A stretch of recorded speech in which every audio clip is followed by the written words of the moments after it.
Tayong dalawa lang nakakaalam ng business venture ko. Mamaya, ikwento niya pa kay Darius.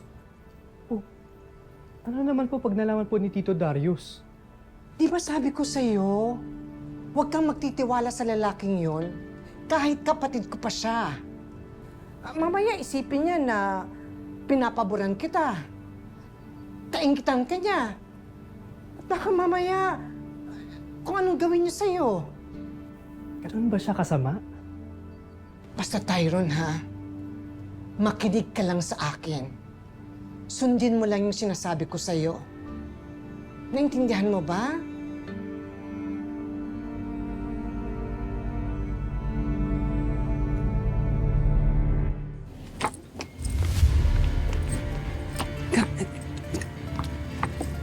Ano ba pumasok sa kukote? Ba't mo ginawa yun? Darius, bitawan mo ko, nasasaktan. Talagang masasaktan ka. Ha? Di mo na naisip ang kapakanan ko? Paano ko mabulilas ang plano ko? Darius, ano bang kinakagalit mo? Inalusutan nga natin, di ba? Oo, nandun na ako. Pero sa dami naman ang papasok, bakit dito pa kina Rosel? Paano ko masira yung plano ko? Ganun talaga, Darius. Di ba pinili mong pasukin yung mundo nila? O ang lagay ano? Hahayaan na lang kita? Siyempre, sasali ako. Nilalagay mo sa pilit ko kasi yung mga plano ko eh. Huwag ka mag-alala. Mag-iingat ako. Walang makakaalam na may relasyon tayo. Ha? Tayo lang. Ano? Sige, sabihin mo sa akin na hindi mo kailangan yan. Ano?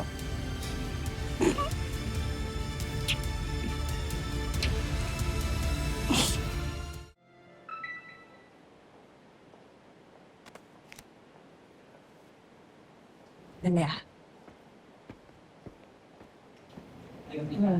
Sino na naman yan? Si Darius, nakakamusta lang? Grabe naman ka, alis lang. Tapos text na agad ng text. Ano yun, miss na miss agad?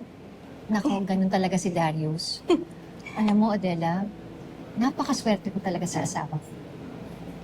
Kung sa bagay, lata naman talaga na in love sa'yo si Darius eh.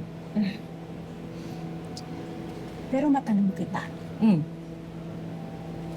Hindi mo ba, kahit paminsan-minsan lang na naiisip si Chris?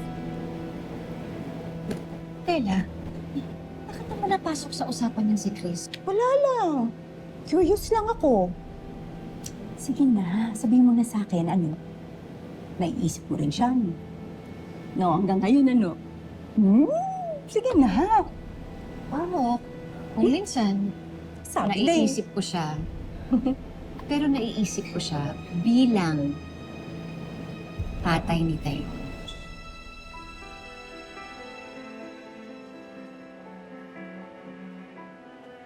Alam mo, kung isang araw nga, napag-usapan namin ni Tyrone yung tungkol sa tatay niya. Nararamdaman ko na may sama ng loob siya kay Chris. Kasi na iniisip ni Tyrone na pinabayaan na lang talaga siya ng Chris. Eh bakit kasi hindi mo na lang kausapin si Tyrone? Tapos sabihin mo na lang sa kanya ng totoo tungkol sa tatay niya. Ay naku, hindi na. Huwag na, no?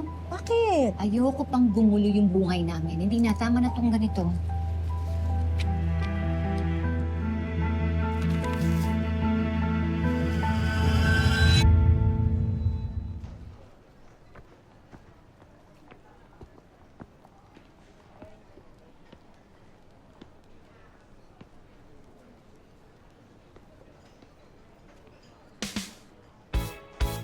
Where are you? Para saan yan? I just felt bad kasi pagalitan ka ng mom mo dahil sa akin. So sorry. Okay lang, okay na yun. It's okay, don't worry about it. Still, I know it's been tough for you. Kaya ko naman eh. Basta, ang importante para sa akin ay magkaayos na ang parents ko. Napakabuting tao mo talaga, Bel. And sa totoo lang, still hate myself for messing things up. I lost one of my realest friends I ever had. Pwede naman tayo maging friends. But, it will just take some time. I get it. I'll wait, no pressure. Just promise me one thing, na hindi mo na ako iwasan ulit.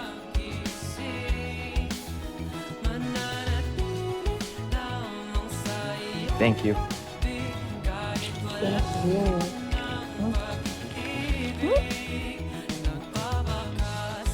Tara, lunch tayo. Sa canteen.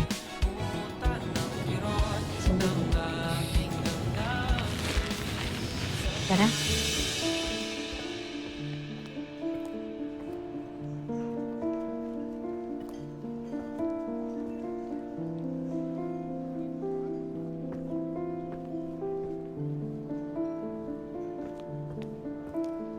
Pero narinig mo naman yung sinabi nila. Yeah. Alam mo, bukas na lang talaga natin gagawin. Para may time pa tayo. Yeah. Tali, confirm na. Anong confirm na? Nag-rekindle na silang dalawa. Rekindle! Oh my God. Ano yun? Watch this.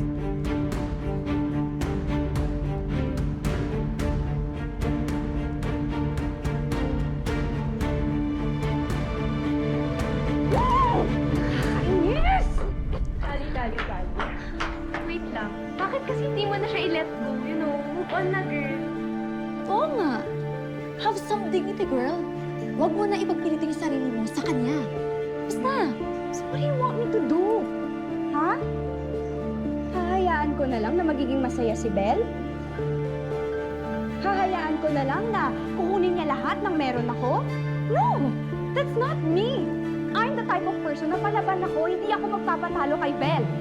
Hindi pwedeng mangyari yan. As if naman na magagawa ka. Meron. Gagantihan ko yung Belle na yun. I will humiliate her the way she humiliated me. At hahanapan ko siya ng ikapapahiya niya. And I will expose her. Slay time.